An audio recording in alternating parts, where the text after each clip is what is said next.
I got one for you today. This one here is a 2014 Toyota Camry. Needs an AC compressor. Manuals and everything want you to disassemble everything. Okay, let me show you something. Okay, like I said, manual and everything I see wants you to remove radiator, alternator, all this. Guys, let's just keep it simple here. Take the exhaust manifold off that has the converter on it. Okay, and then you can reach right in there, take the bolts out, pull the compressor out. So much simpler.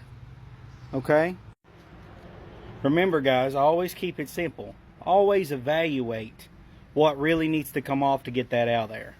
I mean, could you imagine the time that I just saved by just removing the exhaust manifold out of the way?